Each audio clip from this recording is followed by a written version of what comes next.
The sun hung merciless in the bleached sky, beating down on the parched grasslands that stretched endlessly toward the gray mountains. Heat waves shimmered above the cracked earth, distorting the horizon where sky met land in a wavering line. The red dust, fine as flour and twice as choking, swirled with each gust of wind that swept across the plains. This was cattle country in 1876, unforgiving and raw, where only the stubborn or the desperate tried to scratch out a living. Clara Mackenzie wiped the sweat from her brow with a worn sleeve, squinting against the glare as she checked the fence line. Her hands, once soft, were now calloused and brown from years of mending wire and handling rope. At 23, she'd already lived a lifetime of hardship on this small ranch that barely kept her and her father alive. The hem of her faded calico dress was stained with dirt, and her boots, men's boots bought second-hand, were cracked at the seams. "Clara, that you out there?" Her father's voice, weak and raspy, drifted from the small cabin. "Yes, Pa, just checking the north fence," she called back, her heart heavy. Thomas Mackenzie had been bedridden for 3 months now, struck down by a fever that left him frail as winter grass. The doctor from town, when they could afford him, said it was his lungs, weakened by years of dust and hard living. She made her way back to the cabin, a modest structure of rough-hewn logs chinked with mud. Inside, the air was stifling despite the open windows. Her father lay on the narrow bed, his face gaunt beneath graying whiskers. "Water's low again," he wheezed. "Might need to drive the cattle to Willow Creek tomorrow." Clara nodded, though she dreaded the trek. Moving 30 head of cattle alone was dangerous work, especially with rumors of rustlers in the area. But they had no choice. No water meant dead cattle, and dead cattle meant no money for medicine or supplies. The next morning dawned clear and hot. Clara saddled their old mare, Buttercup, and began the slow process of gathering the scattered herd. By noon, she had them moving toward town, dust billowing around the plodding animals. Her throat was parched, her back ached, and still 5 miles to go. The supply station at Willow Creek sat at the crossroads, a ramshackle building that served as store, saloon, and gossip mill for the scattered ranchers. Clara guided her cattle toward the water trough, ignoring the stares and whispers from the men loitering on the porch. "Mackenzie girl's here," someone muttered.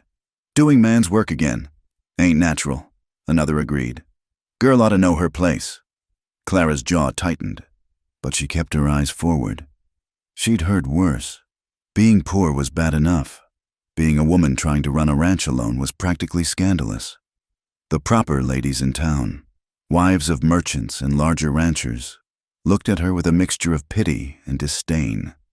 She was so focused on getting her cattle to water that she didn't notice the stranger until his shadow fell across her path.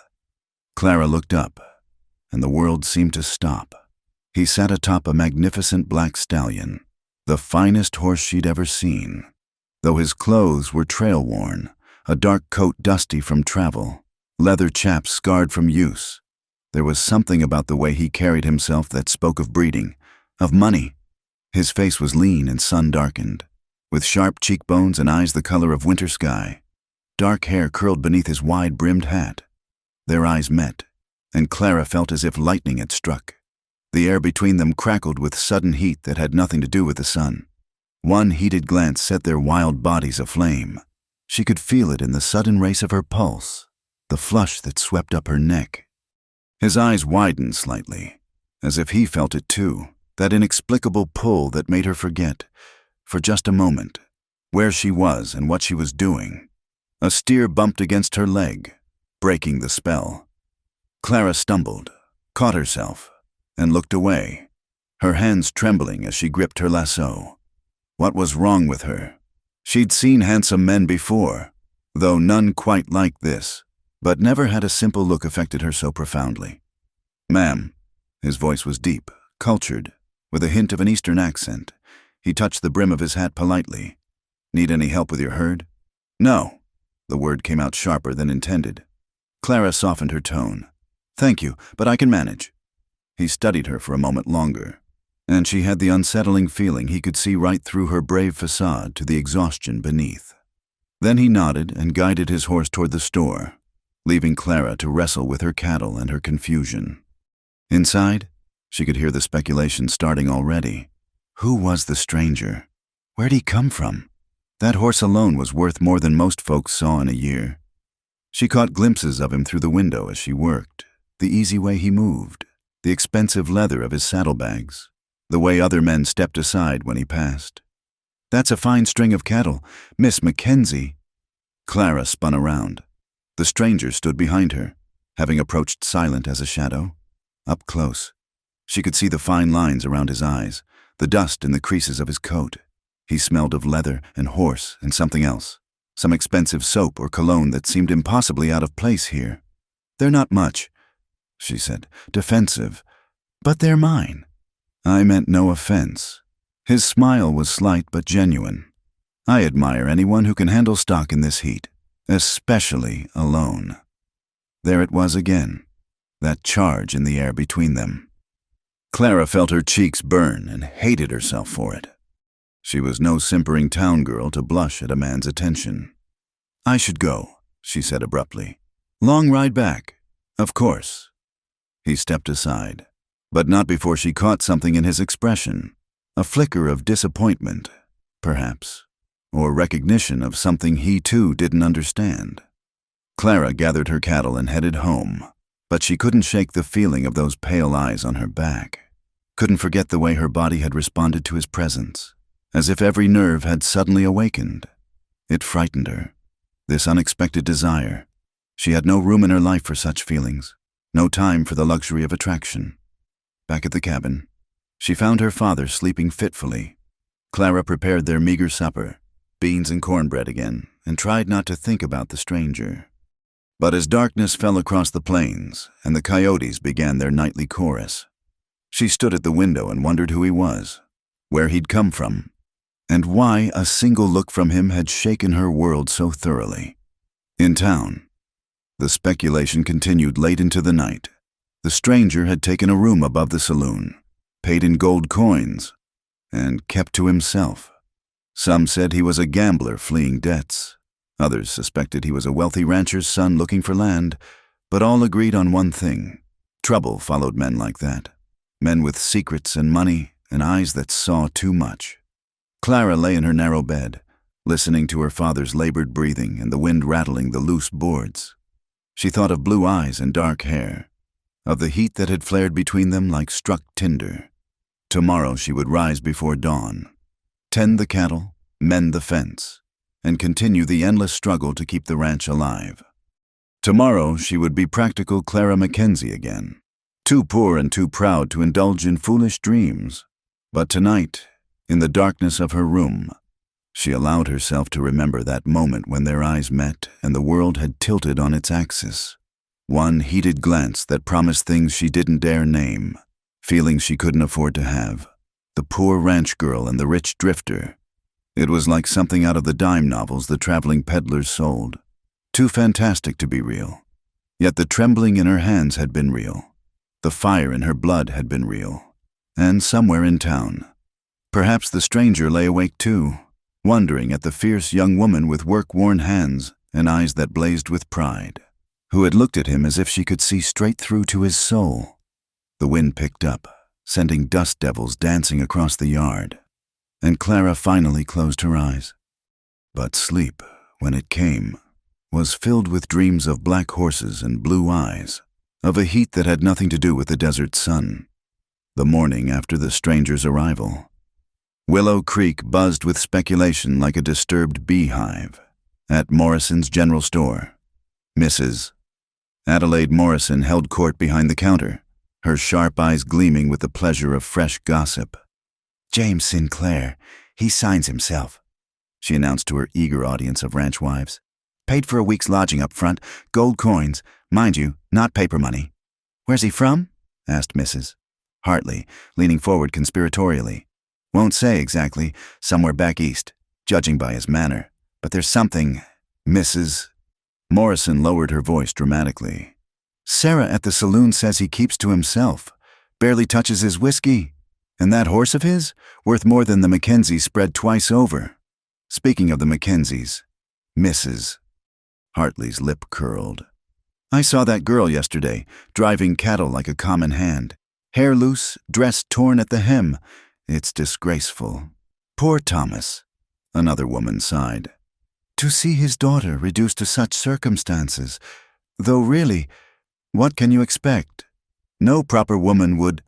The bell above the door chimed, cutting short the conversation. Clara stepped inside. A list clutched in her hand. The women fell silent, their disapproval as thick as summer heat. Morning, Clara said quietly, approaching the counter. Mrs. Morrison's smile was thin as paper. Clara, how's your father? The same. Clara held out her list. I need these supplies, on credit, if possible. We'll settle up after we sell some cattle next month. The women exchanged glances. Everyone knew the Mackenzies were barely hanging on. Their credit stretched thinner than a wire. I don't know, dear. Mrs. Morrison began. But the door opened again, bringing a gust of hot wind and the stranger himself. James Sinclair removed his hat, revealing dark hair damp with perspiration. His presence seemed to fill the small store, making the crowded space feel suddenly intimate. The women straightened, smoothing their skirts, while Clara stood frozen at the counter. Ladies, he said politely, his eyes scanning the group before settling on Clara. Something flickered in his expression. Recognition, perhaps, or interest. Mr. Sinclair, Mrs. Morrison gushed, her attitude transforming instantly. How can I help you this morning? Just some tobacco and ammunition, he replied, but his attention remained on Clara, who was studying her list as if it contained the secrets of the universe. Of course. Mrs. Morrison bustled about, gathering his items. We were just discussing your arrival. It's not often we get visitors of your caliber in Willow Creek. I imagine not, he said dryly. He moved to stand beside Clara at the counter, close enough that she caught that same scent of expensive soap and leather. Miss Mackenzie, isn't it? Clara looked up, startled. How did you? Small town, he said with a slight smile. News travels fast. Faster than wildfire, she muttered, glancing at the watching women. About those supplies, Mrs. Morrison interrupted, her tone suddenly businesslike as she addressed Clara. I'm afraid I can't extend more credit. You understand, times being what they are. Heat flooded Clara's cheeks. To be refused credit in front of the town gossips, in front of him, it was almost more than her pride could bear. I understand, she said stiffly, folding her list. I'll make do. How much? Both women turned to stare at Sinclair. He stood relaxed, one hand resting on the counter, but there was steel in his voice. I beg your pardon. Mrs. Morrison stammered. The supplies. How much would they cost? Oh, no, Clara said quickly. I couldn't. Consider it a loan, he said, cutting off her protest. One neighbor to another. The store had gone utterly silent. Clara felt the weight of every stare, knew how this would look, what people would say. A strange man paying for her supplies. The gossip would be vicious. I don't accept charity, she said, lifting her chin. And I'm not offering any. His voice was calm but firm. I might need help with my horse. He threw a shoe yesterday. Fair trade? It was a lie, and they both knew it. That magnificent stallion was perfectly shod, but he was offering her a way to save face, a business transaction rather than pity. Clara hesitated, torn between pride and necessity. Her father needed medicine. They needed flour and coffee and ammunition for the coyotes that had been circling closer each night. Fair trade, she agreed finally, her voice barely audible. Mrs. Morrison filled the order with bad grace, her lips pressed into a disapproving line. The other women whispered behind their hands, their eyes bright with malicious interest. Clara kept her gaze fixed straight ahead, aware of every movement Sinclair made beside her. Outside, he helped her load the supplies into her worn saddlebags, his hands sure and competent. Thank you, she said quietly. I'll look at your horse tomorrow. No rush, He studied her face, seeming to see past her careful composure. "How's your father? I heard he's been ill." "Getting better," she lied. He nodded, not challenging the obvious untruth. "If you need anything, I won't." The words came out sharp, defensive. Clara softened her tone. "But thank you for this." She mounted Buttercup and rode away without looking back, but she felt his gaze following her, steady as sunlight. The next days passed in a blur of work and worry. The promised rain didn't come, and the grass grew brittle as old bones. Each morning, Clara rose before dawn to tend the cattle, check the fences, haul water from the increasingly shallow creek. Her father's condition worsened, his breathing more labored, his periods of lucidity growing shorter. On the fourth day, as she struggled to repair a section of fence in the harsh afternoon sun, dust devils began forming in the distance. Clara watched them warily.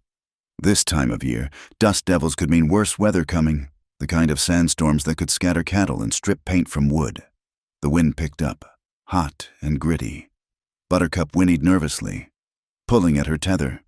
Clara worked faster, trying to secure the fence before the storm hit with the force of a runaway train. One moment the air was still, the next she was engulfed in a whirling wall of sand and debris. Clara dropped to her knees, pulling her bandana over her face, but the sand found every gap, stinging her eyes, filling her mouth and nose. Buttercup's terrified whinny pierced the howling wind. Clara struggled toward the sound, blind in the brown darkness. Her hands found the mare's legs, followed them up to grab the dangling reins. But Buttercup, mad with fear, reared and bolted, the reins tearing through Clara's hands. Alone now, disoriented. Clara tried to remember which direction the cabin lay. The wind knocked her down twice, and she crawled on hands and knees, dress tearing on rocks and thorns. Panic clawed at her throat. People died in storms like this, lost mere yards from shelter. Then, impossible through the roar of wind, she heard hoofbeats. A dark shape materialized from the storm, a horse and rider, solid as a mountain against the wind. "Give me your hand!" The voice was barely audible, but she knew it instantly. Sinclair. Clara reached up blindly, felt strong fingers close around hers. He hauled her up behind him in one smooth motion, and she wrapped her arms around his waist, burying her face against his back as he turned the stallion into the wind. How he found the cabin in that brown hell, she never knew. But suddenly they were in the lee of the building, the wind's fury muted slightly. Sinclair dismounted and lifted her down, half carrying her to the door.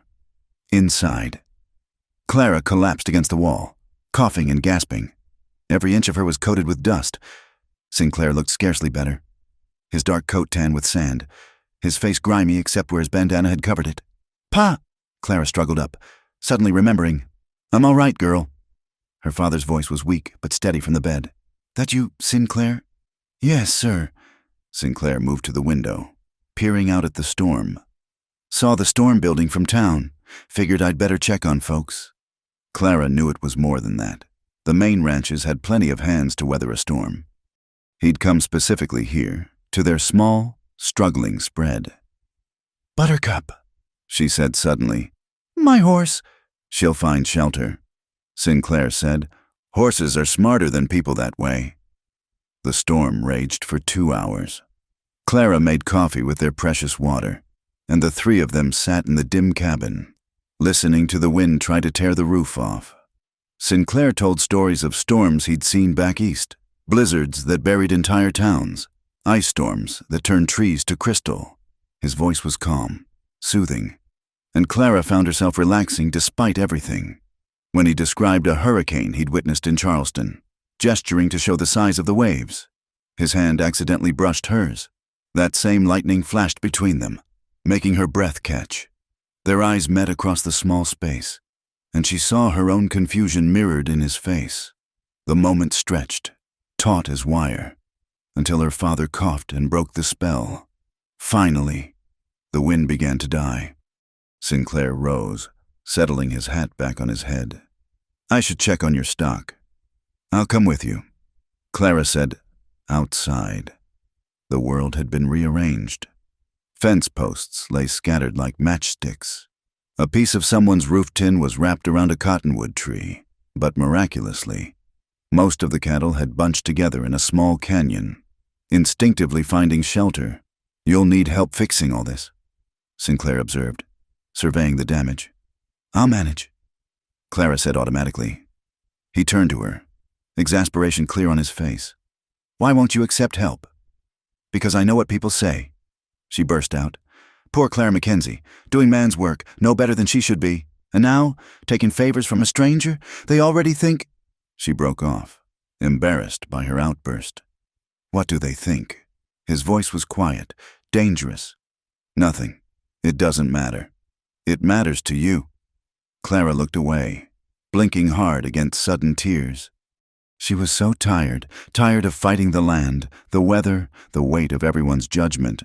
"They say I'm too proud for my station," she said finally, "that I should accept my place.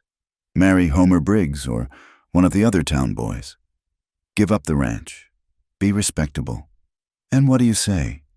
She looked at him then, really looked at him. Saw not just the expensive clothes and the fine horse, but the kindness in his eyes, the strength in his hands, the way he stood as if he too knew what it was to fight against expectations. "I say this is my land," she said fiercely. "My father's land, and I'll die before I give it up." Something shifted in his expression, a recognition perhaps, or admiration. He reached out, slowly enough that she could have stepped back, and brushed a strand of dusty hair from her face. "Good," he said simply. The touch was light as a butterfly's wing, but it burned through her like wildfire.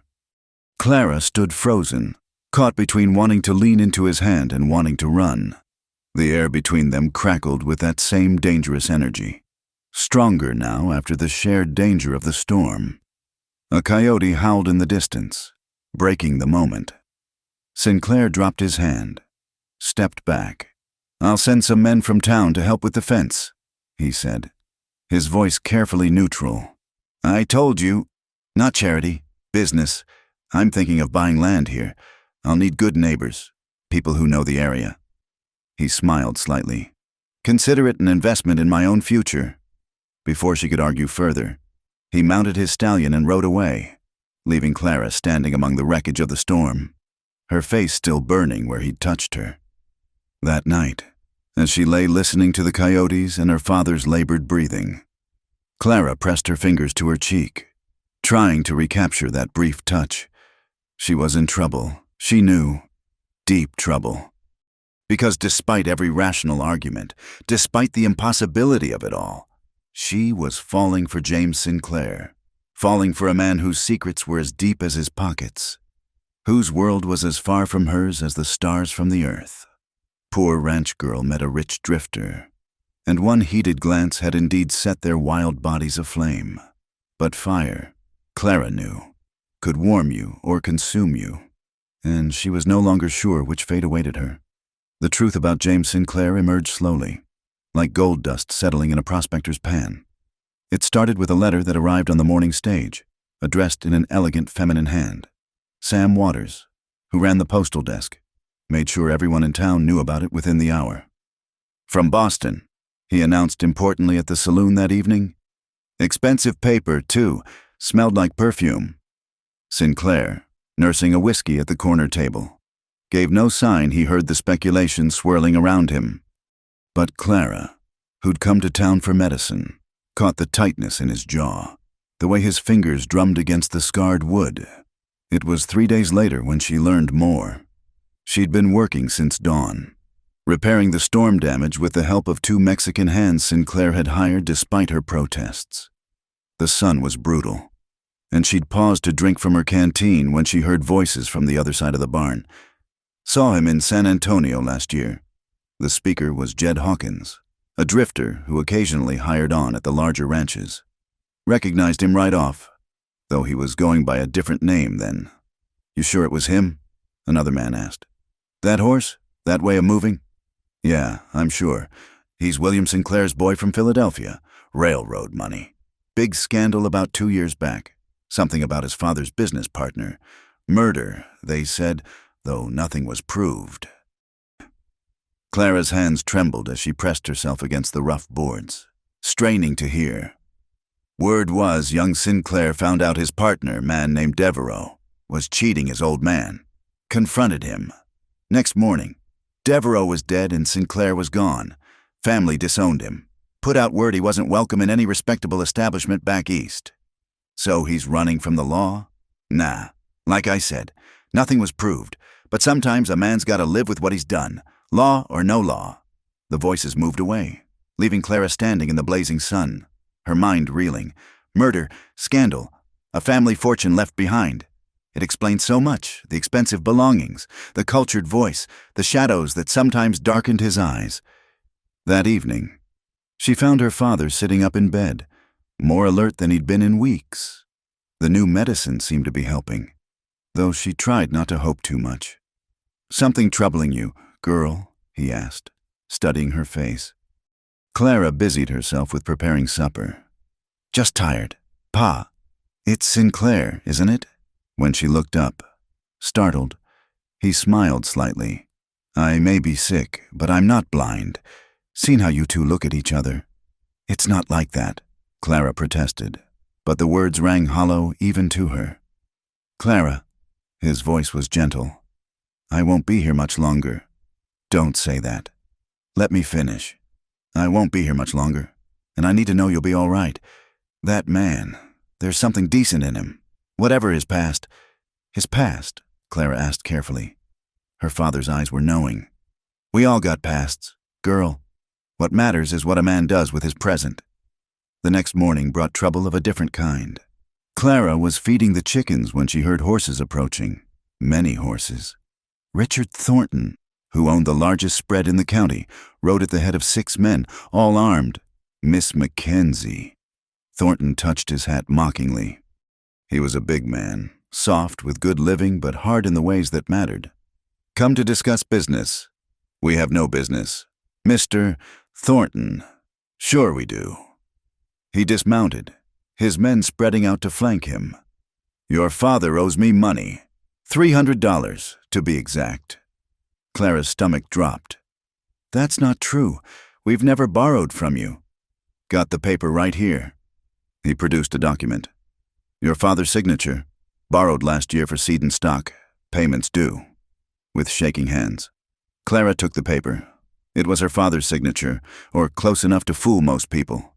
But she knew her father's pride, knew he'd never have borrowed from Thornton.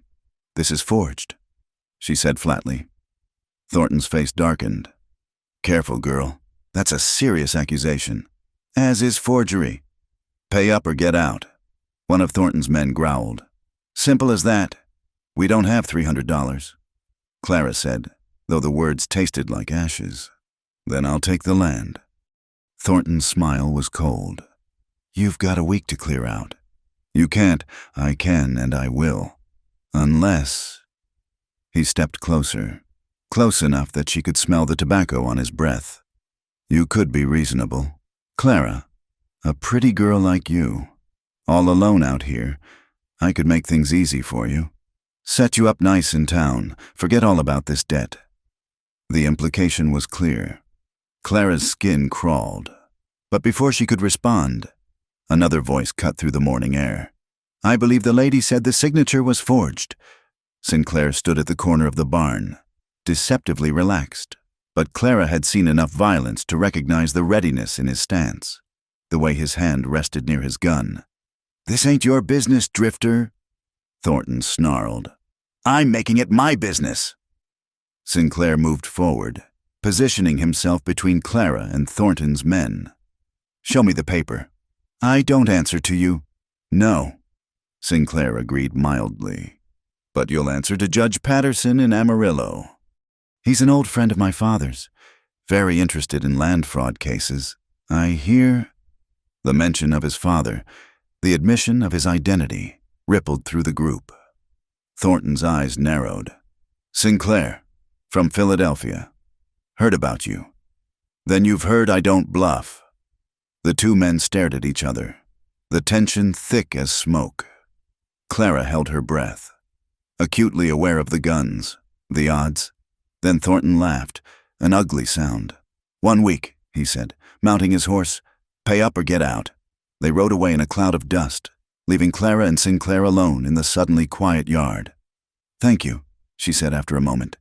He'll be back. I know. She looked at him. This man with his mysterious past and his dangerous reputation. Is it true, what they say about you? His face went still. What do they say? That you killed a man in Philadelphia, your father's partner. A long silence stretched between them. When he finally spoke, his voice was low, rough. Charles Devereaux was stealing from my father. Had been for years. When I found out, I confronted him. We fought. He paused, his eyes distant. He pulled a gun. I was faster. Self-defense. Then, the law said so. My father didn't see it that way. Said I should have come to him, handled it properly, said I'd disgraced the family name. His smile was bitter. So I left. Took what money was mine and headed west. Been drifting ever since. Clara studied his face, seeing the pain beneath the controlled exterior. Do you regret it? Regret defending myself? No, regret losing my family. My life? He shrugged. Some days. Without thinking, Clara reached out and touched his hand. I'm sorry. He turned his hand palm up, lacing their fingers together. Don't be. If I hadn't left, I'd never have come here. Never have met you. The words hung between them, heavy with meaning. Clara knew she should pull away, knew this was dangerous. But his hand was warm and steady, and she was so tired of being strong alone. Clara, his voice was rough. You know this is impossible. I know.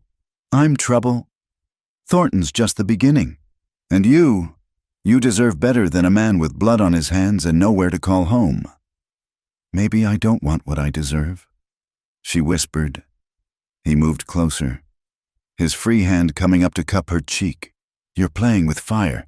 I've been cold a long time. The space between them disappeared. His lips found hers, gentle at first, then deeper as her arms came up around his neck.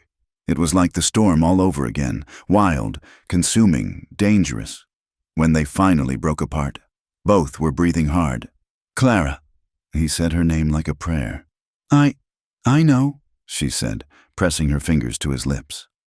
I know all the reasons this is wrong, but just for now, can we pretend they don't matter? That night, they sat by the fire behind the cabin, watching the stars wheel overhead. The vast Texas sky stretched endlessly, making their problems seem small by comparison.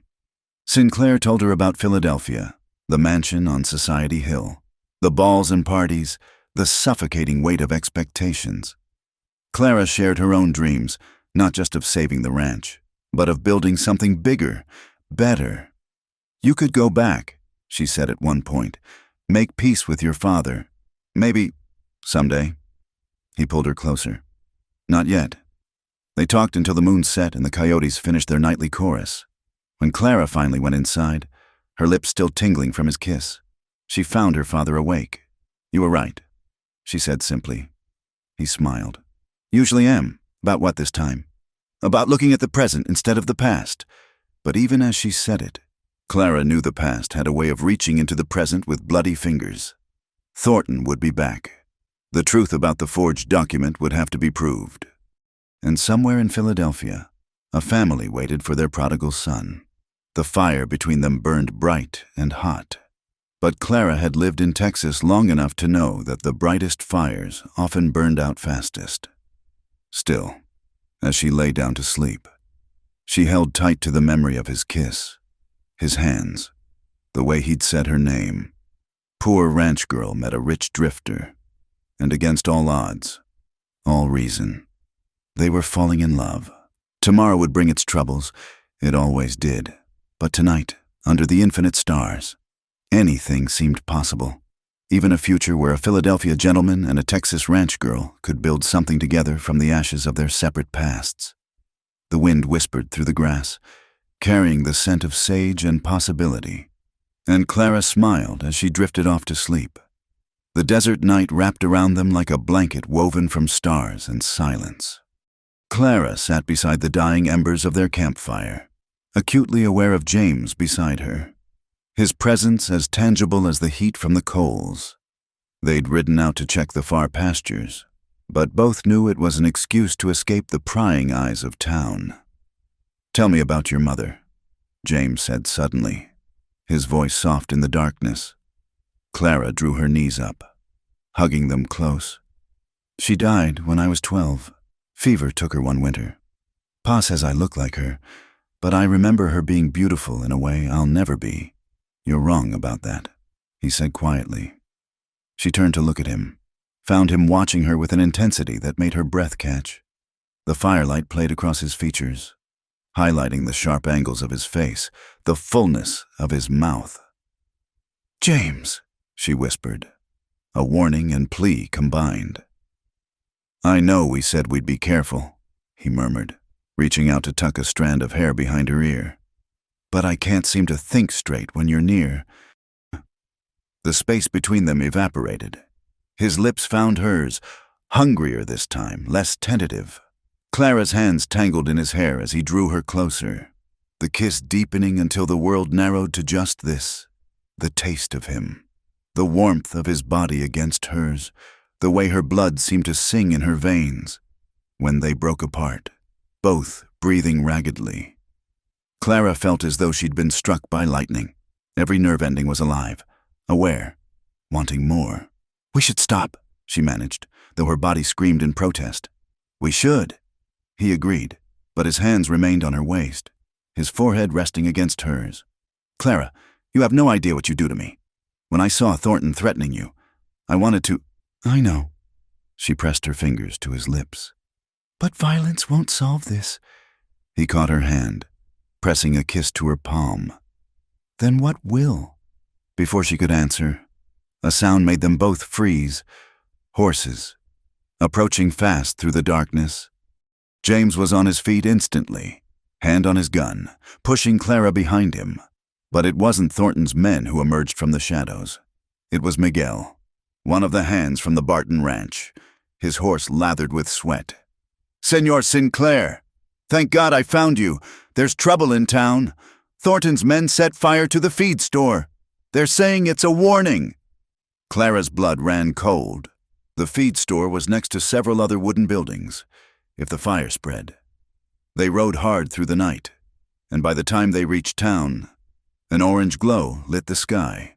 Half of Willow Creek had turned out to fight the blaze, passing buckets in a desperate line from the water trough.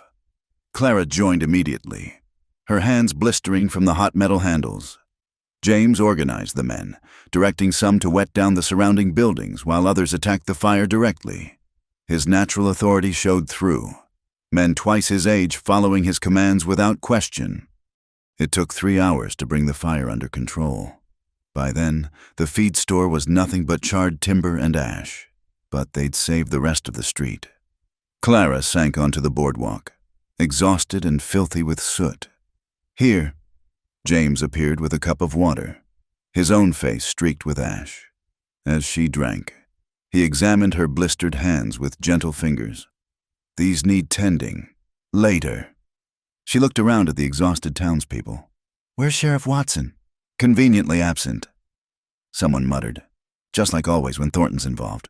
The crowd began to disperse, but the anger remained, simmering like coals. Clara saw it in the hard faces of the ranchers, the fear in the women's eyes. Thornton had crossed a line, and everyone knew it.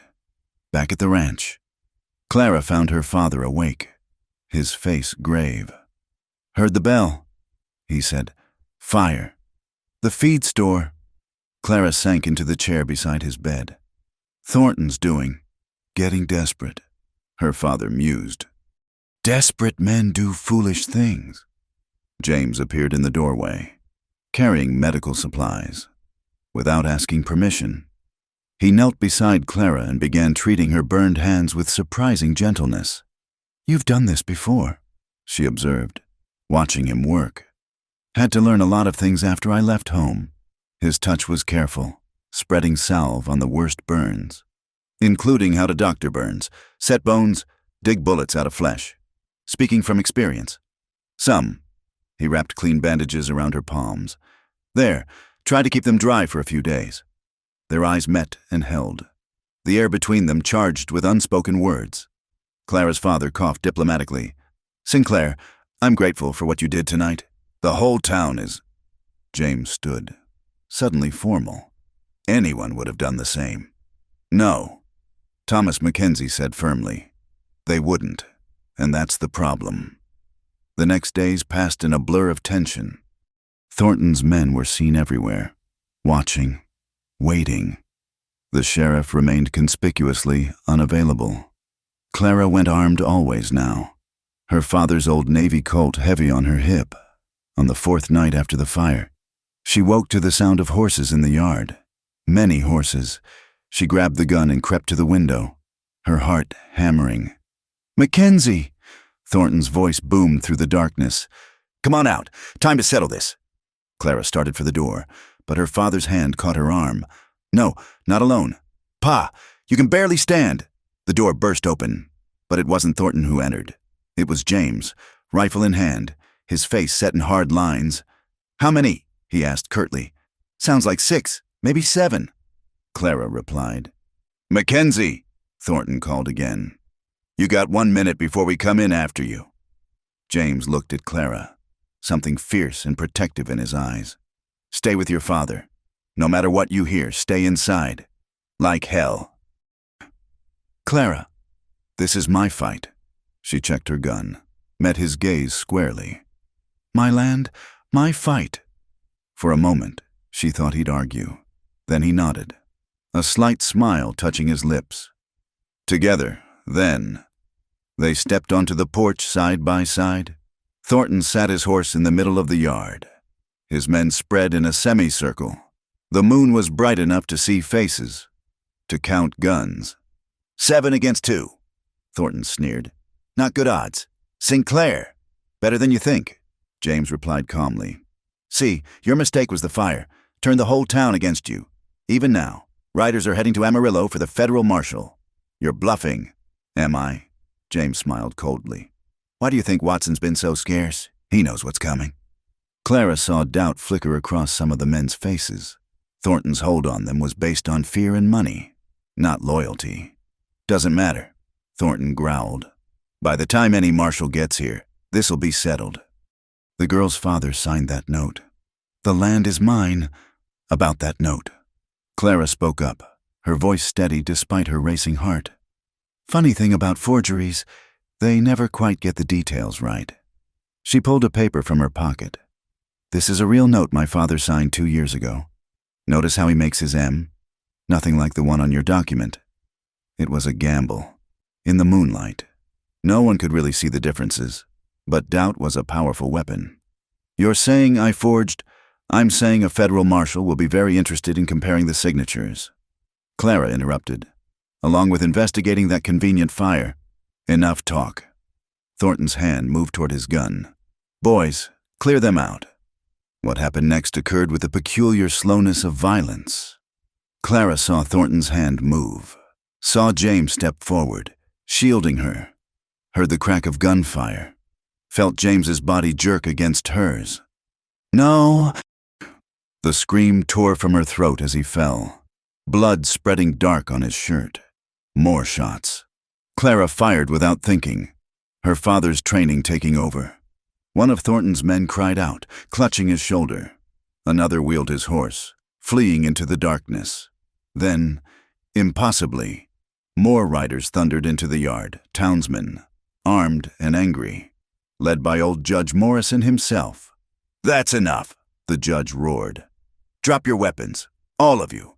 The fight went out of Thornton's men like air from a punctured balloon. Faced with armed townsmen instead of a lone woman and a drifter, they threw down their guns, but Clara saw none of it. She was on her knees beside James, pressing her hands against the wound in his side, feeling his blood hot between her fingers. "Don't you dare," she whispered fiercely. "Don't you dare leave me." His hand came up to touch her face, leaving a smear of blood on her cheek. "Worth it," he murmured. "You're worth it. Save your strength." She looked up desperately. "Someone ride for the doctor." The rest of the night blurred together, the doctor arriving, working by lamplight to remove the bullet. Thornton being led away in irons, finally facing justice. The townspeople, shamed by their earlier inaction, standing guard through the dark hours. Clara never left James's side. When fever took him, she bathed his forehead with cool water. When he cried out in delirium, calling for his father, she held his hand and whispered soothing words. Dawn was painting the eastern sky pink and gold when his eyes finally opened, clear and focused. "Clara, I'm here." She gripped his hand, tears streaming down her face. "I'm right here. Did we win?" "Yes." She laughed through her tears. "Thornton's in jail. The ranch is safe. You stupid, noble fool. You nearly died." "But I didn't." He reached up weakly to touch her face. "Couldn't leave you. Not when I just found you." She caught his hand, pressed it to her cheek. Around them, the new day was beginning. Through the window, she could see neighbors still keeping watch, the community that had finally stood together when it mattered. "Rest now," she whispered. "I'll be here when you wake." As James drifted back to sleep, Clara allowed herself a moment of hope. They'd survived Thornton. James would heal. The ranch was safe. But in her heart, she knew this was just the beginning. A man like James didn't simply disappear from his old life without consequences. Someday, Philadelphia would come calling. For now, though, she pushed those fears aside. Outside, a meadowlark began its morning song, sweet and clear in the growing light. James's hand was warm in hers, his breathing steady. They'd won this battle. Whatever came next, they'd face it as they had this, together, side by side. Two souls who'd found each other against all odds in the vast Texas wilderness. The poor ranch girl and the rich drifter, bound now by more than heated glances and wild bodies aflame, bound by bloodshed, by dangers faced, by a love that grew stronger with each test it survived. The sun climbed higher, burning away the shadows of night, and Clara Mackenzie kept her vigil, guarding the man who'd nearly died protecting her, knowing she'd do the same for him in a heartbeat. Winter arrived like a conquering army, swift and merciless. The first blizzard struck in late November, transforming the Texas plains into an alien landscape of white death. Clara stood at the window, watching the snow pile against the barn, trying not to think about their dwindling supplies. "Storm's getting worse," James said from behind her. He moved carefully still, the bullet wound not fully healed despite 2 months of recovery. "The cattle," Clara said quietly. "We need to get them to shelter." "In this," he gestured at the white wall outside the window, "we can't see 10 feet. But Clara was already reaching for her coat. "Then we'd better rope ourselves together." They worked through the howling storm, finding cattle frozen where they stood. Others huddled against useless windbreaks. For everyone they saved, it seemed 2 were lost. Clara's hands went numb inside her gloves, her face raw from the driving snow. When they finally stumbled back to the cabin, they found Thomas Mackenzie collapsed beside the stove, his breathing shallow and labored. "Pa!" Clara dropped to her knees beside him, but his skin was cold, his lips tinged blue. "Been coming on, all morning," he gasped. "Didn't want to worry you." James lifted him gently, carrying him to bed while Clara stoked the fire higher. But they all knew the truth in this storm. With the roads impassable, there was no way to get the doctor. The blizzard raged for 3 days. Clara barely left her father's side, spooning broth between his lips, keeping him warm as best she could. James took over the ranch work, fighting through the snow to feed what animals survived, chopping endless supplies of wood to keep the fire going. On the 3rd night, with the wind finally dying, Thomas Mackenzie opened his eyes clear for the first time in days. "Clara," he whispered. "I'm here. Pa, come close. Need to tell you something." She leaned in, tears already starting. She knew that tone, that final clarity that sometimes came before the end. "Your mother would be so proud," he said softly. "Strong like her, beautiful like her. Pa, please, listen." His hand found hers, grip weak but determined. "The land, It's yours, but more than land. I'm leaving you." He glanced at James, standing quietly in the doorway. "Found yourself. A good man. Don't let pride keep you from happiness." "I won't," Clara promised, tears flowing freely now. "And Sinclair," Thomas's voice was fading, "take care of my girl." "With my life," James said solemnly. Thomas smiled then, a peaceful expression settling over his weathered features. "Good. That's good." He closed his eyes, and as the last of the storm clouds cleared to reveal a sky full of stars, Thomas Mackenzie slipped away, his hand still holding his daughter's. Clara's grief was a wild thing, tearing through her like the blizzard itself. James held her as she sobbed, his own eyes wet with tears for this man who'd welcomed him when others hadn't. They buried Thomas Mackenzie on a hill overlooking the ranch, the ground so frozen they had to build fires to thaw it enough to dig. Half the town turned out despite the bitter cold, a testament to the respect he'd earned through years of quiet integrity. He was a good man, Judge Morrison said afterward, pressing Clara's hand, "If you need anything." But Clara could only nod, too numb with grief and cold to speak. The ranch felt empty without her father's presence, the silence oppressive. Even worse was the knowledge of what winter meant. No income from cattle sales, supplies running low, and months yet before spring. James found her one evening standing in the barn, staring at their depleted feed stores. "We won't make it," she said dully. "Even if the cattle survive, we don't have enough to feed them until spring. Then we'll buy more." "With what money?" She laughed bitterly. "Pa's medicine took everything we had saved." James was quiet for a moment. Then, "I have money." "No." The refusal was automatic. "I won't share." He moved closer, taking her hands in his.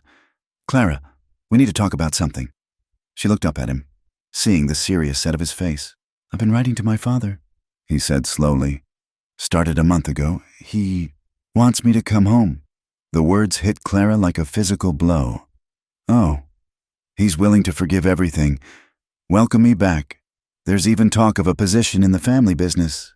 That's wonderful." The words felt like glass in her throat. "Is it?" His hands tightened on hers. "Clara, I need you to understand something. I have money. Quite a lot of it, actually. Trust fund from my grandmother that my father couldn't touch. I could save this ranch 10 times over. But accepting my money means accepting me, all of me, including the possibility that someday I might need to go back east, at least for a while." Clara pulled her hands free, wrapping her arms around herself. "You're leaving. I'm asking you to come with me." The words hung in the cold air between them. Clara stared at him, unable to process what he was saying. "Come with you," she repeated slowly. "To Philadelphia?" "Yes. Leave the ranch. Leave Texas, everything I've ever known. Not forever. We could come back, but Clara, this ranch is killing you. Look around. Half your cattle are dead. You can barely afford feed, and you're working yourself into an early grave. This ranch is all I have left of my parents." "No," James said firmly. "Their legacy isn't in the land, it's in you. Your strength, your courage. That goes wherever you go." Clara turned away, fighting tears. Through the barn door, she could see her father's grave on the hill, the wooden cross stark against the snow. "I need time to think," she said finally. "Of course."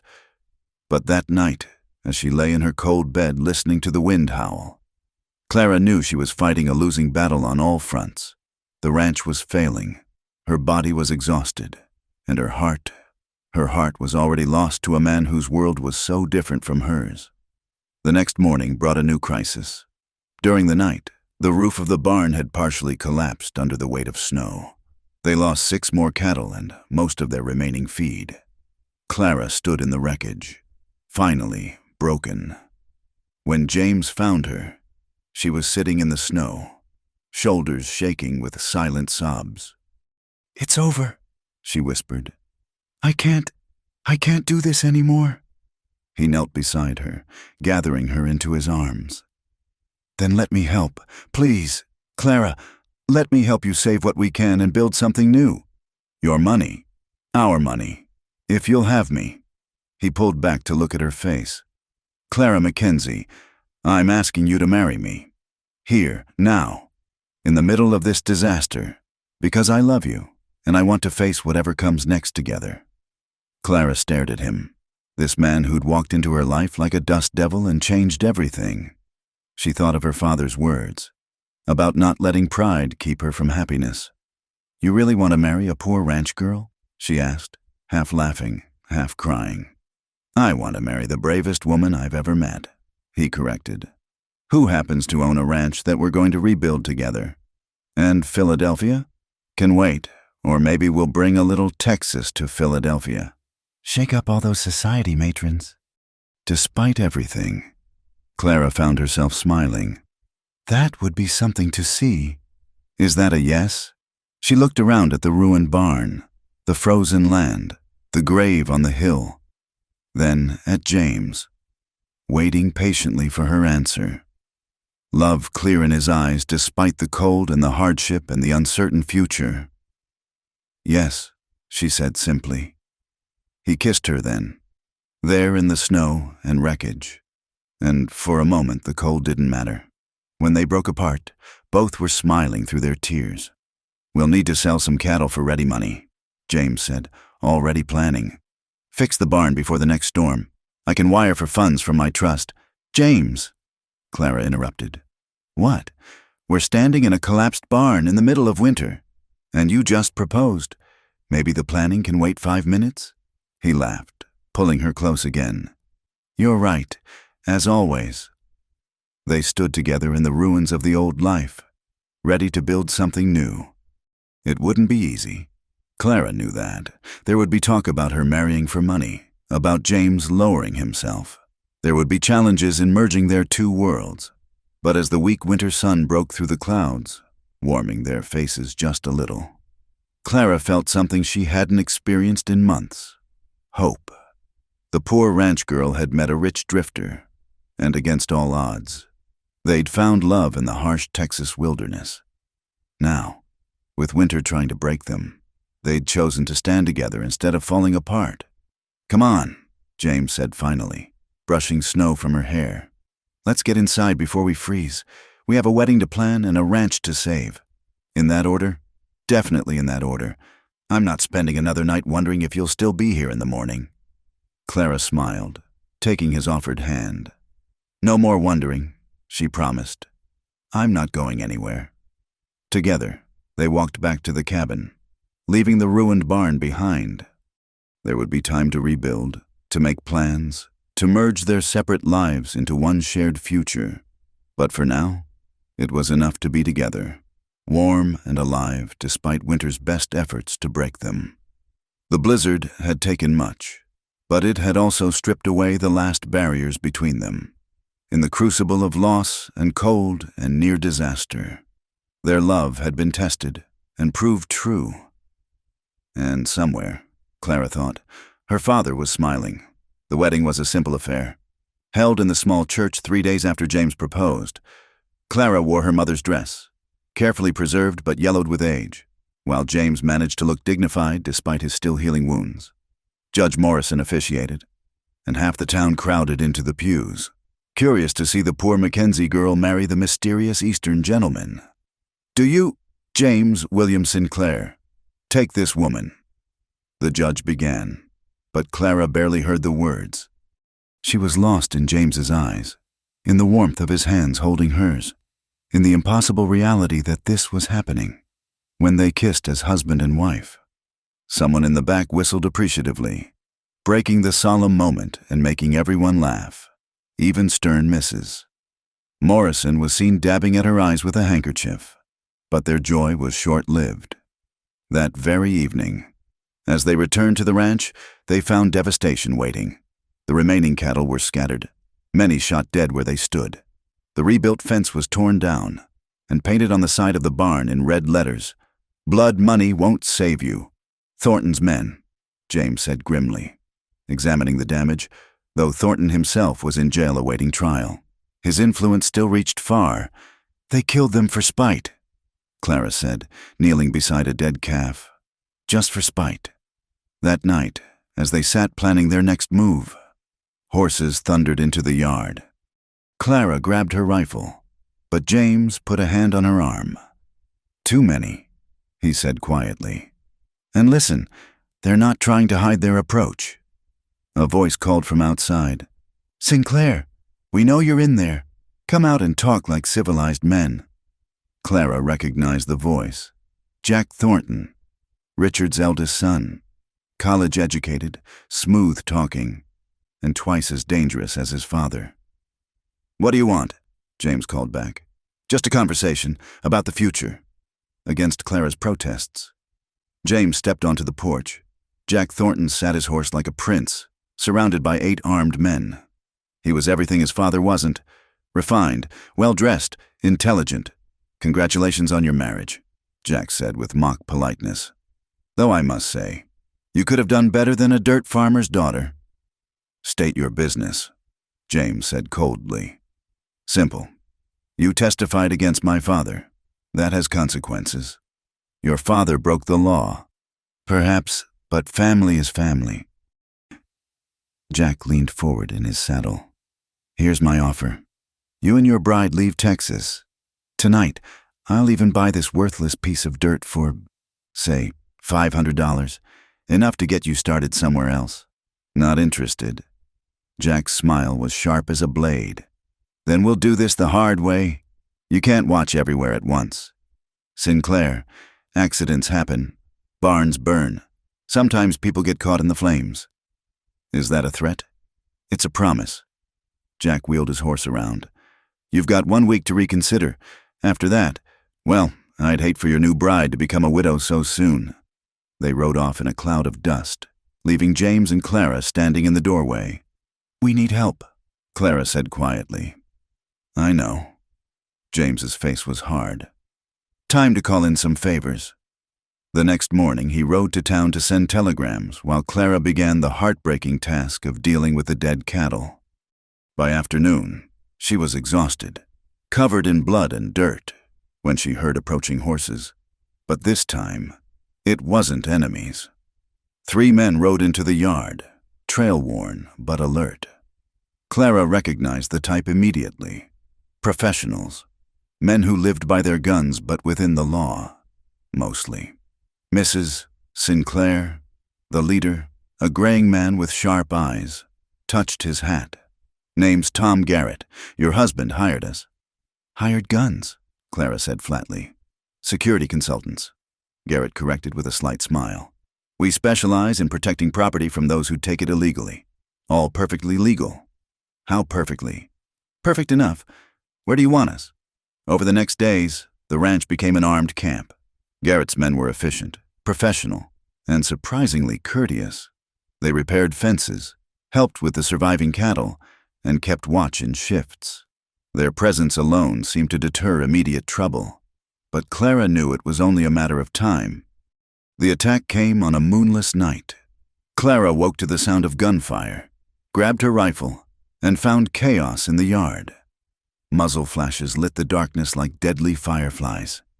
James was already outside, crouched behind the water trough, returning fire. How many? She shouted over the noise. Dozen, maybe more. They're trying to flank the barn. Clara ran for the back door, meaning to cover that approach, when a figure loomed out of the darkness. She fired instinctively, heard a cry, kept moving. The night was full of shadows and violence. Then she smelled smoke. Fire! Someone yelled. The barn's on fire! Just like Jack Thornton had promised. But this time, they were ready. Garrett's men had positioned water barrels strategically, and a bucket brigade formed even as the gunfight continued. Clara found herself passing buckets with one hand while shooting with the other. The night a blur of smoke and flame and desperate action. The fight seemed to last forever, but probably took less than an hour. When the sun rose, it revealed 4 dead attackers, 2 wounded and captured, and the barn still standing though scorched. One of Garrett's men had taken a bullet in the shoulder but would survive. "They'll claim we murdered them," Clara said, looking at the bodies. "No, they won't." Garrett smiled grimly. "Because one of those boys is going to tell the federal marshal everything, about who hired them, who planned this, who's been terrorizing honest ranchers." The wounded attacker, faced with a rope or cooperation, chose to talk. Within 2 days, federal marshals arrested Jack Thornton and 6 others. The reign of terror was over, but victory came at a cost. The ranch was in ruins, most of the cattle dead, their resources exhausted despite James's money. They'd won the war but were losing the peace. "We could still go east," James suggested one evening as they surveyed the damage. "Start fresh." Clara considered it. The ranch held so many memories. Her parents, their struggles, their dreams. But looking at it now, she saw only death and hardship. "Or," she said slowly, "we could build something new here. Not just rebuild what was, but create something better." "What do you have in mind?" "This land isn't great for cattle, but it's perfect for horses. Breeding stock for the cavalry. Maybe, or for ranchers who need quality mounts." She gestured at the vast grasslands. "We have the space, you have the knowledge of bloodlines from your eastern background." James caught her vision immediately. A horse ranch, combining Texas hardiness with eastern breeding. It would take time, years, maybe. "We have time." He pulled her close. "Thanks to you, we have all the time in the world." The transformation began immediately. Using his connections and money, James brought in breeding stock from Kentucky and Virginia. Clara contributed her knowledge of the land, the climate, what would survive and thrive in Texas. They hired good men, including some of Garrett's security team who decided to stay on. Word spread about the Mackenzie, now Sinclair Ranch, and its new direction. Army officers came to inspect their stock. Other ranchers, seeing the quality of their horses, placed orders. Slowly, painfully, they began to build something sustainable. But the best news came 6 months later. Clara had been feeling poorly for weeks, tired and nauseated. When old Doc Carter confirmed her suspicions, she could hardly wait to tell James. She found him in the stables, working with a particularly spirited colt. He looked up as she approached, concern immediately crossing his features. "Are you all right? You look pale." "I'm fine. Better than fine." She took his hands, placed them on her still flat stomach. "James, we're going to have a baby."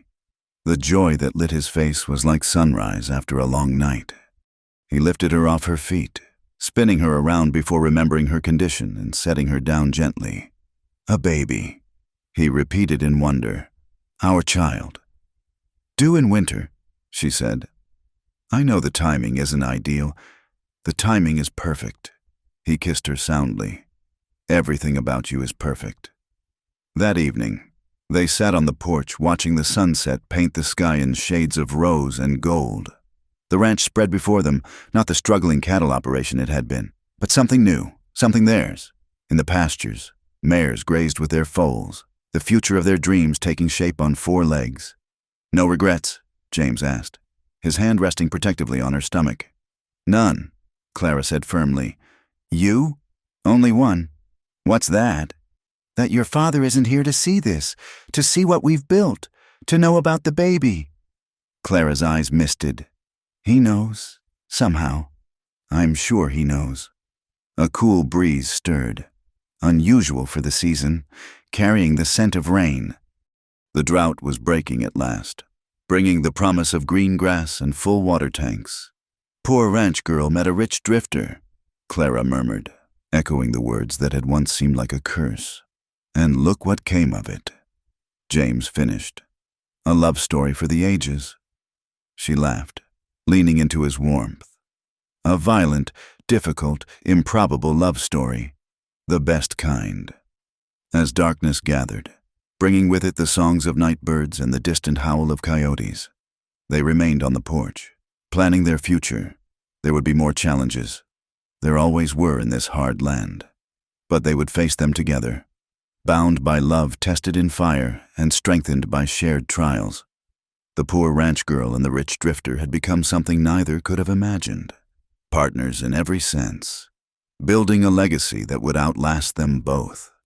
And in Clara's womb, the next generation grew, a child who would know both the refinement of the East and the wild freedom of Texas, bridging two worlds just as their parents had.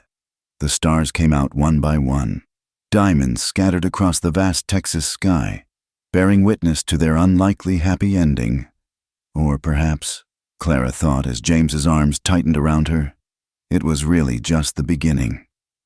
Dawn broke blood red over the Texas plains, painting the frost-covered grass in shades of crimson and gold. Clara stood at the window, one hand pressed to her swollen belly, watching the sun rise on what might be their last day of peace. The trial of Richard Thornton was set for tomorrow, and the air itself seemed to crackle with tension. "You should be resting," James said softly, coming up behind her. "Can't sleep? The baby's restless." She leaned back against him. "Or maybe it's me who's restless." They both knew why. Jack Thornton had been captured, but several of his men had escaped the federal marshals, men with nothing left to lose and vengeance in their hearts. A rider appeared on the horizon, moving fast. James tensed, hand moving to his gun, but Clara recognized the horse. "It's Tom Garrett." The security man dismounted in the yard, his face grim. "We've got trouble. Big Jim Hawley and 5 others broke Jack Thornton out of jail last night, killed 2 guards doing it." Clara's blood ran cold. "Where are they now?" "Nobody knows, but Sinclair, there's more." Garrett hesitated, then pulled out a crumpled paper. "This was nailed to the jailhouse door." James read it aloud. "The woman and the traitor have until sunset. After that, we take what's ours and leave nothing but ashes. We should evacuate." Garrett said immediately. "Get Mrs. Sinclair to town." "No." Clara's voice was firm. "I won't be driven from my land again. Clara, be reasonable. You're 8 months pregnant, and this is my home." She turned to face both men, eyes blazing. "My father is buried on that hill. Our future is in those stables. I won't run." James knew that look, that tone. "Then we make our stand. Garrett, how many men can we muster?" 6 here, maybe 4 more from town if they'll come." "They'll come," Clara said confidently. "Mrs. Morrison's nephew is one of the dead guards. She'll see to it." The day passed in preparations. Weapons were cleaned, ammunition distributed, defensive positions fortified. By afternoon, their numbers had swelled to 15 ranchers and townsmen who'd finally had enough of the Thornton reign of terror. Clara worked alongside them until James forcibly made her rest, but she couldn't be still. The baby kicked constantly, as if sensing the danger. She found herself in the small barn where James had been shot months ago, remembering that night of violence that had ultimately brought them closer. "Scared?" James found her there as the sun began its descent. "Terrified," she admitted. "Not for me, but..." She touched her belly. "I know." He knelt beside her, placing his hands over hers. "But we're going to survive this, all 3 of us. And tomorrow, we'll watch the sun rise on a ranch free of threats. Promise?" "I promise." The attack came with the last light, as they'd expected, but the Thorntons had learned from their previous failure. This time, they came with fire arrows, launching them from beyond rifle range. The barn roof caught first, then the chicken coop. "They're trying to smoke us out," Garrett shouted. Clara grabbed buckets, organizing the women who'd come from town into firefighting teams while the men held the perimeter. The heat was intense, smoke choking, but they fought with desperate determination. Then she saw him, Jack Thornton himself, riding bold as brass into the firelight. He'd abandoned all pretense of civilization. His clothes were rough, his face bearded, his eyes wild. "Sinclair!" he roared. "Face me like a man, single combat, winner takes all." "Don't." Clara grabbed James's arm. "It's a trap." But James gently removed her hand. "Maybe, but it might be our only chance to end this without more bloodshed." He stepped into the open, and Clara's heart stopped. The two men faced each other across the flame-lit yard, the burning buildings casting dancing shadows. "Terms," James called. "Simple. You win. We leave and never come back. I win. The ranch is mine, and you leave. Either way, no one else dies tonight." "James, no!" Clara started forward, but Garrett held her back. "Let him do this," the older man said quietly. "Sometimes a man has to fight for what's his." The duel was like something out of the old stories. Both men walked to the center of the yard, turned back to back, took 10 paces, then spun. 2 shots cracked as one. Jack Thornton's bullet whined past James's ear. James's shot took Thornton in the shoulder, spinning him around but not dropping him. Thornton raised his gun for a second shot. Another gun fired, and Jack Thornton crumpled to the ground. Everyone turned to see Clara standing there, her father's Navy Colt smoking in her hand. "Nobody threatens my family," she said quietly. For a moment, violence teetered on a knife's edge. Thornton's men raised their weapons. The defenders did the same. Then Big Jim Hawley, Thornton's second in command, slowly holstered his gun. "It's over," he said tiredly. "Jack's dead. His father's going to hang. What's the point?" He looked at his men. "Any of you want to die for a lost cause?" One by one, they shook their heads. Without another word, they mounted their horses and rode away into the darkness, leaving Jack Thornton's body in the dust. The firefighting resumed with renewed energy, and by midnight they'd saved most of the buildings.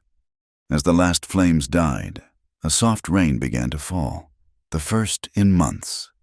"It's over," James said, holding Clara as she shook with delayed reaction. "It's really over." But the night's drama wasn't finished. As Clara helped tend the wounded, a sharp pain lanced through her middle. She gasped, doubling over. "Clara?" James was at her side instantly. "The baby," she managed. I think it's coming." "But it's too early. Tell that to the baby." Doc Carter was summoned from town, arriving to find Clara already deep in labor. The doctor, veteran of countless frontier births, took charge with calm efficiency. "Baby's decided tonight's the night," he announced, probably all the excitement. "James, boil water. Ladies, I need clean linens." The labor was hard and fast, as if the baby was determined to arrive before any more violence could threaten its entrance into the world. Clara gripped James's hand, drawing on the same strength that had carried her through droughts and deaths and gunfights. As the eastern sky began to lighten with dawn, a new cry joined the sounds of the ranch, the lusty wail of a healthy newborn. "It's a girl," Doc Carter announced, placing the baby in Clara's exhausted arms. Small but perfect, a fighter like her mother. Clara looked down at her daughter through tears of joy and relief. The baby had James's dark hair, but her blue eyes, already alert and curious about this strange new world. "What shall we name her?" James asked, his voice rough with emotion. Clara thought of all they'd been through, all they'd survived. She thought of her father, whose sacrifice had made this moment possible. She thought of the violence that had ended just hours ago, and the peace that would now, finally, be theirs.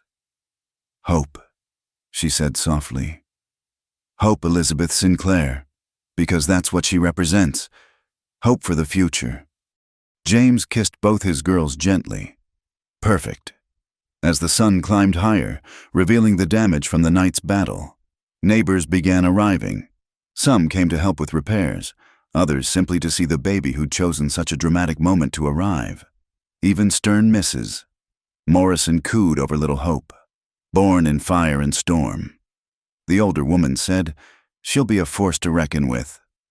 That afternoon, as Clara rested with Hope sleeping on her chest, a federal marshal arrived with news. Richard Thornton had been found guilty on all charges and sentenced to 20 years hard labor. With both Thornton men gone, their criminal empire had crumbled overnight. "It's finished," the marshal told James. "Your family is safe." Safe. Clara turned the word over in her mind like a precious stone. After so long fighting, the concept seemed almost foreign. Over the next days, the ranch was transformed. Neighbors who'd once whispered about the poor Mackenzie girl now came with gifts for the baby and offers of help. The burned buildings were rebuilt stronger than before. The horse breeding program, interrupted by violence, resumed with new vigor. 3 months later, Clara stood again at her father's grave, this time with Hope in her arms and James beside her. The wooden cross had been replaced with proper stone, engraved with words that would have made Thomas Mackenzie smile. Loving father, honest man, true Texan. She looks like him, James observed, watching Hope grab at the wildflowers Clara had placed on the grave. Around the eyes. He would have loved her. Clara said softly, would have spoiled her rotten. We'll have to do that for him. They stood quietly for a moment. The family Thomas Mackenzie had dreamed of, even if he hadn't lived to see it complete. The ranch spread around them, green now after the rains, dotted with mares and foals that represented their future prosperity. No regrets? James asked, as he often did. Clara looked at her husband, her daughter, her land. She thought of the journey that had brought them here, the poor ranch girl who'd met a rich drifter, the heated glance that had set their wild bodies aflame, the love that had grown through trial and tragedy into something unshakable. No regrets, she said firmly. Only gratitude. As if in agreement, Hope gurgled happily, reaching for her father's face. James caught her tiny hand, marveling as he always did at the perfect little fingers, the miracle of her existence. They walked back to the house together, passing the spot where they'd first met, where violence had erupted, where love had bloomed despite everything. The ranch was quiet now, peaceful. But Clara knew it had been forged in fire and baptized in blood. That history was part of its foundation, making the current tranquility all the more precious. That evening, as Clara nursed Hope while James read aloud from a letter from his father, tentative steps toward reconciliation had begun. She reflected on how far they'd come. The poor ranch girl and the rich drifter had become something neither could have imagined. A family, rooted in the Texas soil but reaching toward horizons neither had dared dream of alone. Outside, a mockingbird began its evening song, running through its repertoire of borrowed melodies. Clara smiled, thinking it appropriate. They too had taken pieces from different worlds, east and west, rich and poor, violent and peaceful, and woven them into something entirely their own. Hope finished nursing and gazed up at her mother with those startling blue eyes, as if seeing straight into Clara's soul. In that innocent gaze, Clara saw the future stretching ahead, challenges, yes, but also joy, love, and the continuation of everything they'd fought to preserve. Your turn, she said, passing the baby to James, who took her with practiced ease, as father murmured to daughter about horses and stars and all the wonders she would someday know. Clara leaned back in her chair, content at last. The poor ranch girl had found her rich drifter, and together they'd built something worth more than all the gold in Philadelphia. They'd built a home. Spring arrived with a vengeance that year, painting the Texas plains in wildflowers, bluebonnets, Indian paintbrushes, and primroses, creating a tapestry that stretched to the horizon. Clara stood in the doorway of their new house, watching 2-year-old Hope chase butterflies through the grass, her laughter carrying on the warm breeze. "Mama, look!" Hope held up a slightly crushed flower, her face beaming with pride. "Beautiful, sweetheart. Just like you." Clara scooped her daughter into her arms, breathing in the sweet scent of her hair mixed with sunshine and earth. The past 2 years had transformed the Sinclair Ranch into something beyond their wildest dreams. The horse breeding program had flourished, with their stock becoming sought after throughout Texas and beyond. James's business acumen combined with Clara's intimate knowledge of the land had created a thriving enterprise that employed 20 hands and their families. "Letter from Philadelphia," James called from the porch, holding up an envelope. Clara's stomach tightened slightly. Letters from James's father had become more frequent, each one pressing a little harder for them to visit. The old man's health was failing, and he wanted to meet his granddaughter before it was too late. "What does he say?" she asked, joining James on the porch swing while Hope played with her wooden horses at their feet. "The usual," He's reorganizing the company, wants me to consider taking a position, and... James hesitated. He's set aside a trust fund for Hope, a substantial one. Clara was quiet for a moment, watching their daughter. Hope had her father's dark hair, but her mother's fierce independence, already showing a stubbornness that promised interesting times ahead. "We should go," Clara said finally. "He's your father. Hope should know her grandfather." James looked at her in surprise. "You're sure? I know how you feel about leaving the ranch. I've been thinking." Clara chose her words carefully. "This place nearly killed me trying to hold on to it alone. But together, we've made it into something strong enough to survive a few months without us. Tom Garrett can manage things. When did you become so wise?" James pulled her close, pressing a kiss to her temple. "Somewhere between the gunfights and the horse auctions," she replied dryly. They began preparations for the journey east. Clara had never been further than Amarillo, and the prospect of traveling to Philadelphia, a city she'd only heard about in James's stories, was both thrilling and terrifying. The night before their departure, Clara walked alone to her father's grave. The stone had weathered well, and the rose bush she'd planted beside it was budding with the promise of summer blooms. "We're leaving for a while, Pa," she said softly. "Going to see James's family. I know you'd understand. You always said I should see more of the world than just Texas dust." The wind rustled through the grass, and for a moment she could almost hear her father's voice, warm with approval. She touched the stone gently, then walked back to the house where her future waited. The journey east was an education in itself. Hope, who'd never been confined for long periods, alternated between wonder at the changing landscape and frustrated tantrums at being cooped up in trains and stagecoaches. James proved infinitely patient, inventing games and stories to keep her entertained. "Is that where clouds come from?" Hope asked, pointing at the smoke billowing from the train engine. "Absolutely," James replied seriously. "That's why it sometimes rains after a train passes through." Clara hid her smile behind her hand, loving him more for the way he entered their daughter's world so completely. Philadelphia, when they finally arrived, was overwhelming. Buildings taller than anything Clara had imagined. Streets crowded with more people than lived in all of Willow Creek. The constant noise and motion of a great city. Hope clung to her mother, eyes wide with awe and a little fear. The Sinclair mansion on Society Hill took Clara's breath away. 3 stories of red brick and white columns, manicured gardens, servants in crisp uniforms. It was a world away from their ranch house with its simple functionality. "Courage," James murmured, squeezing her hand as their carriage pulled up to the entrance. William Sinclair waited in the drawing room, and Clara was shocked at how much he'd aged. The powerful businessman James had described was now frail, his hair completely white, his hands trembling slightly as he rose to greet them. "My son," he said simply, and James stepped forward into an embrace that spoke of forgiveness and time lost. When they separated, the elder Sinclair turned to Clara. She expected coldness, perhaps disdain for the frontier woman who'd captured his son. Instead, she saw tears in eyes the same shade as James's. "Mrs. Sinclair," he said formally. Then his voice broke slightly.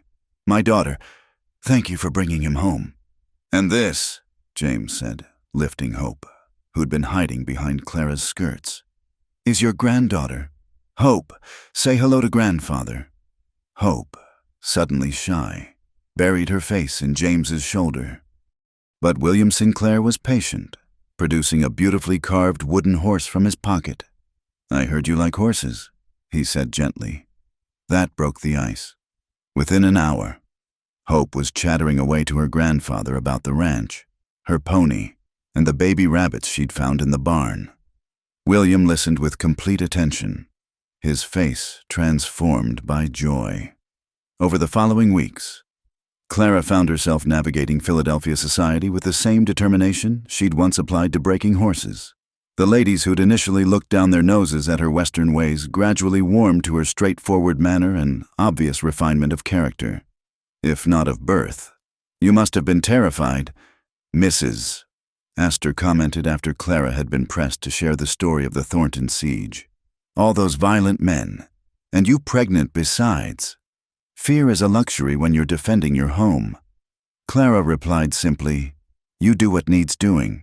How refreshingly direct. "Mrs." Astor murmured. And Clara wasn't entirely sure if it was a compliment, but it was James's mother's room where Clara spent her most meaningful hours. Eleanor Sinclair was bedridden, dying slowly but peacefully. She'd welcomed Clara with unexpected warmth. "Tell me about Texas," she whispered one afternoon as Clara sat beside her bed, Hope napping between them. "James's letters painted such pictures, but I want to hear it from you." So Clara talked about endless skies and morning glories climbing fence posts, about the smell of sage after rain and the way thunder rolled across the plains like God's own voice. She talked until Eleanor's eyes closed and her breathing evened into sleep, a slight smile on her lips. "She dreams of your stories," William told Clara that evening. "She says they give her peace." Eleanor Sinclair passed quietly 2 weeks later, with her family around her. At the funeral, Clara stood between her husband and daughter, watching Philadelphia's elite pay their respects, and thought about the strange turns life could take. That night, William called James to his study. Clara, invited to join them, listened as the old man laid out his plans for the company's future. "I want you to take over, James. Not immediately. I've got a few years left in me, but soon the company needs fresh vision, Western expansion perhaps, and hope." He glanced at his granddaughter, asleep in Clara's arms. Hope should know both her legacies. James looked at Clara, a question in his eyes. She thought of their ranch, thriving under Tom Garrett's management. Thought of the opportunities here for Hope education, culture, a chance to move in both worlds. Thought of James's face when he'd embraced his father, healing old wounds. "We could divide our time," she said slowly. "Summers in Texas, winters here. Hope should know both sides of her heritage." A wise solution. William agreed. The best of both worlds. They stayed another month, James learning the business while Clara and Hope explored the city. Hope proved adaptable, as children do, equally happy chasing pigeons in Rittenhouse Square as she'd been chasing butterflies in Texas. When they finally boarded the train west, all three were ready to go home. Hope pressed her nose to the window, watching the countryside roll by, the wooden horse from her grandfather clutched in one hand.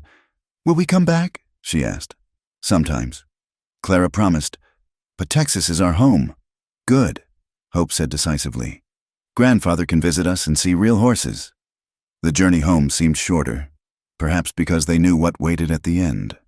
When the Texas plains finally opened before them, Clara felt her heart lift. This was her landscape, her sky, her earth. The ranch had prospered in their absence. Tom Garrett had everything running smoothly, and the new foals were exceptional. Within days, it was as if they'd never left, except for the photographs from Philadelphia now gracing the mantel and Hope's new vocabulary peppered with Eastern phrases. On their first evening home, Clara and James sat on the porch watching the sunset, Hope playing in the yard with the ranch dogs. The sky was painting itself in shades of amber and rose, rematures of the wild beauty that had drawn them together. "Any regrets about not staying?" James asked. "None? You?" "How could I regret being exactly where I want to be?" He took her hand, running his thumb over the calluses that had returned already from working with the horses. "Though I think Father was right about dividing our time. Hope should have every opportunity." "Agreed, but this will always be home." A coyote called in the distance, and one of the horses whinnied in response. Hope came running, throwing herself into Clara's lap with the easy trust of a child who'd never known anything but love and security. "Tell me the story, Mama," she demanded. "About when you met Papa."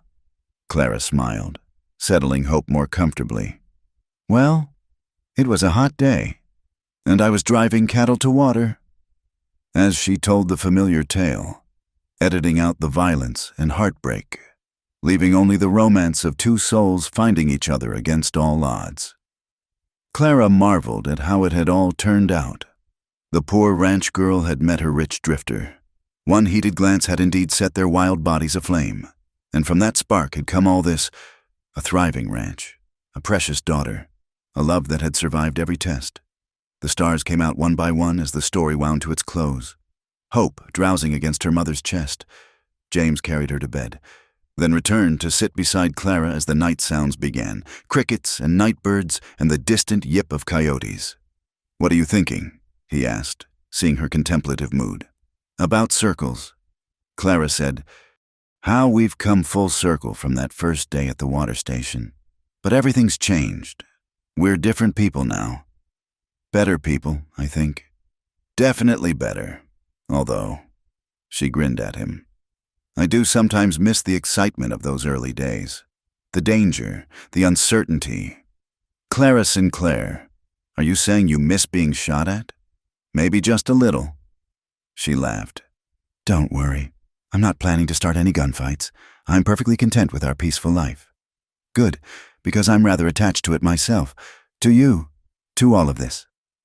They sat in comfortable silence, hands linked, watching the moon rise over their domain.